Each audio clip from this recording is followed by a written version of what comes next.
மிக முக்கியமான புத்தகம் வந்து புத்திசம் டிப்ளமசி அண்ட் ட்ரேட். இந்த புத்தகம் வந்து ஒரு முக்கியமான புத்தகம். அதோட எழுத்தாளர் வந்து டான்சென் சென். அதுல வந்து ஒரு மிக முக்கியமான தகவல், இது வரைக்கும் தமிழ்நாட்டில் பேசப்படாத தொடர்கள், நமக்கு வந்து சின்ன வாசகர்களுக்கு வந்து அதிர்ச்சியா இருக்கும். எச் ராஜாக்குள்ள அந்த பதில் ரொம்ப அதிகமான பதிலாகவும் இருக்கும். என்னன்னா, அபு காசிம், இந்த வார்த்தை வந்து 1000 வருடங்களுக்கு முன்னாடி உச்சரிக்கப்பட்டதுன்னா நம்புவீங்களா? பேர் அபு காசிம், அபு அதில்.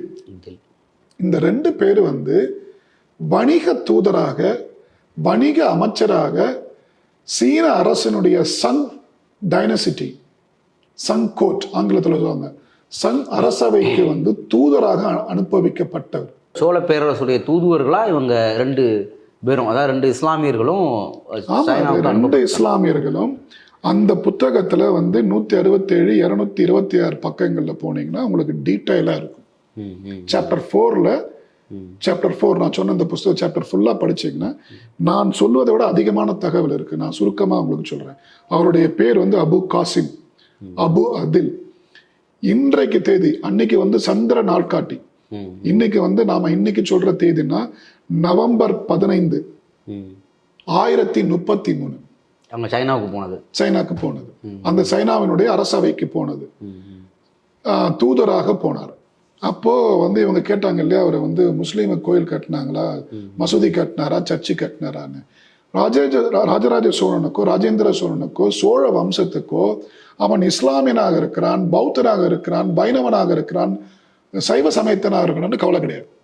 அவனுக்கு வந்து ஒரு பேரரசனுடைய வணிகம் இருந்த போதுதான் இன்னைக்கு வந்து நரேந்திர மோடி அரசாங்கத்துல கூட இன்னைக்கு இருக்கிற அமைச்சரவையில கேபினெட்ல ஒருத்தர் கூட கிடையாது. கேபினெட்ல கிடையாது. அவனுடைய கேபினெட் இன்னைக்கு இன்றைய லாங்குவேஜ்ல சொன்னா அவனுடைய கேபினெட்ல 2 இஸ்லாமியர்கள் வேற ஒரு நாட்டினுடைய அவைக்கு வணிக தூதராக போய் அந்த வணிகத்தை முடிச்சுட்டு வந்திருக்காங்க. அவங்க வந்து வேற நிலப்பகுதியில இருந்து இங்க வந்தவங்களா இல்ல தமிழ்நாட்டை சேர்ந்தவங்களே தானா?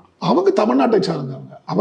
அவங்க என்ன குறிப்பிடுறாங்கன்னா வந்து அபு காசிம் லப்பை, அபு அதில் லப்பை. தமிழ்நாட்டுடைய ஒரு தமிழ் மர்ச்சன்ட்ஸ், அவங்க தமிழ் இஸ்லாமியர்கள். லப்பை அப்படின்றது வந்து தமிழ் இஸ்லாமியர்களை தான் பண்றாங்க. அப்ப இவங்க சொல்ற எல்லா நரேஷனுமே உடைஞ்சிடுது. இப்ப கண்டெம்பரரி நரேஷன் சொல்றாங்கல்ல, இஸ்லாமியர்கள் படையெடுத்து வந்த பிறகுதான் இங்கெல்லாம் வந்து வாழ்முனையில மாற்றப்பட்டாங்கன்னா 1033 எப்படி எந்த வாழ்முனையில மாற்றப்படுறாங்க?